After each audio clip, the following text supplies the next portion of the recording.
Nous accordons la parole à son Excellence le Président de la CENI pour des éléments de réponse à la série de questions qui a précédé. Une deuxième. Oui, M. Adolphe.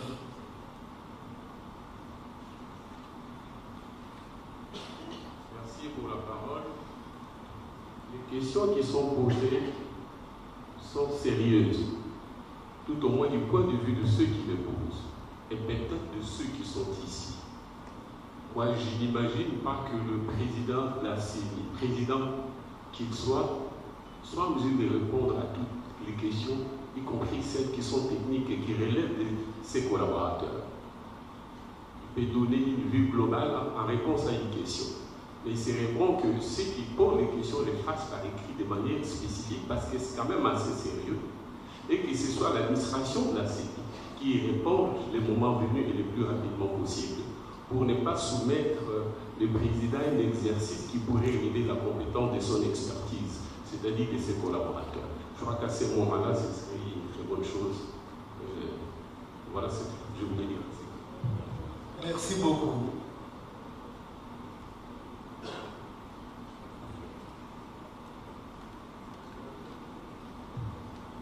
Sincèrement, il y a très peu de questions auxquelles je devais répondre parce que cette dernière série de questions, c'était plus des discours politiques qui peuvent être justifiés, mais en tout cas, quand les plaintes sont formulées, par exemple, par rapport au pouvoir judiciaire, je ne vois pas ma place en tant que CENI. Et quand les plaintes sont formulées par rapport à un audit du fichier électoral qui a été fait, mais parce qu'on n'aime pas la tête de la personne qui a conduit cet audit, on préfère que ce soit une organisation qu'on contrôle, on n'y peut rien, parce que la vérité est celle-ci. La francophonie a été invitée par la CENI en février, depuis février, et ils ont pu venir au mois de mai, et d'abord, c'était une bonne pratique, nous les avons invités, ce n'était pas parce que c'est lui qui parle la loi, mais c'est parce que nous-mêmes, nous voulions qu'il y ait justement cette transparence après l'audit interne. La francophonie est invitée, ils arrivent et, comme je l'ai dit dans mon speech, des segments de la population n'en veulent pas. Qu'est-ce que nous faisons en tant que CENI?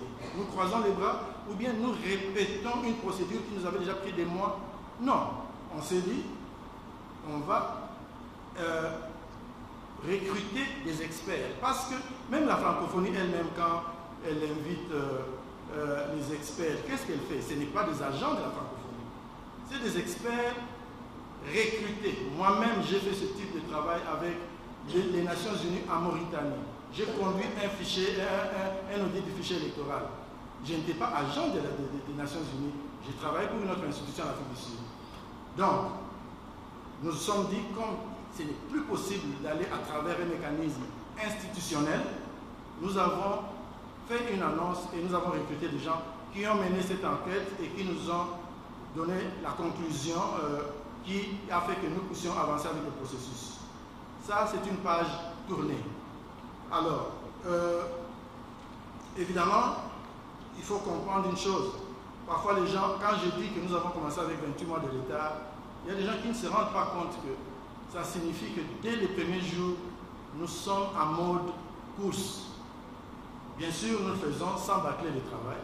C'est un travail difficile dans un pays difficile, avec des acteurs difficiles. Et nous faisons ce que nous pouvons faire. Là où il y a des difficultés, je ne cesse de le dire, là où il y a des difficultés, c'est des difficultés qui se posent de la même façon à travers le pays. Moi, j'ai été dans beaucoup de pays. Vous êtes au Malawi, par exemple, vous verrez que les difficultés d'enrôlement ne se posent qu'au nord du Malawi. Au sud, ça marche très bien. Ce n'est pas le cas de la RDC. À la RDC, dans ce pays, nous avons eu des difficultés de même nature, des difficultés techniques.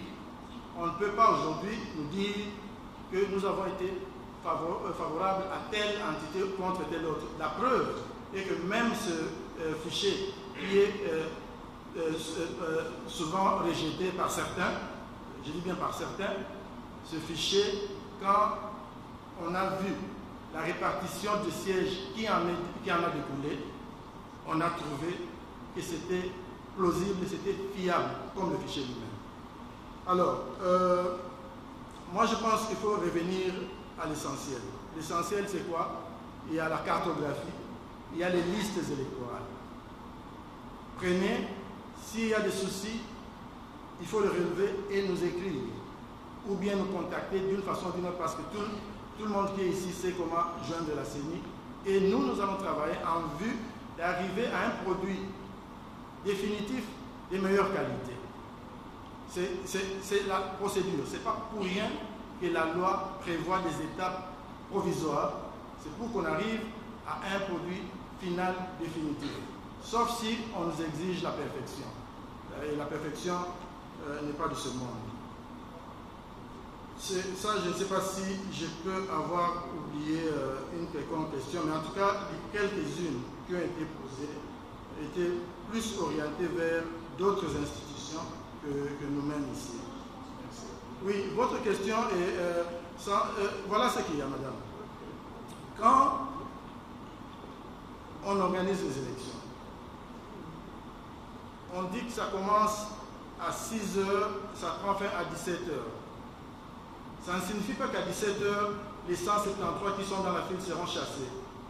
Ils vont voter, même s'il faut qu'ils aillent jusqu'à minuit, ils vont voter. C'est le principe. Et là, c'est si nous avons 100% des gens qui viennent voter. Donc, tant qu'il y a des gens dans la file, on va continuer le vote. Donc, ne faites pas de soucis. Mais généralement, le taux de participation, je n'ai jamais vu dans un seul pays où il atteint 100%. Donc, sur le plan théorique, oui, peut-être que ça peut être le cas, mais ce n'est pas... Généralement, quand nous disons 680, c'est le maximum. Il y aura des bureaux qui auront 500 personnes. Et il y aura même moins. Il y a même des bureaux qui peuvent avoir 300 personnes. C'est comme ça que ça marche.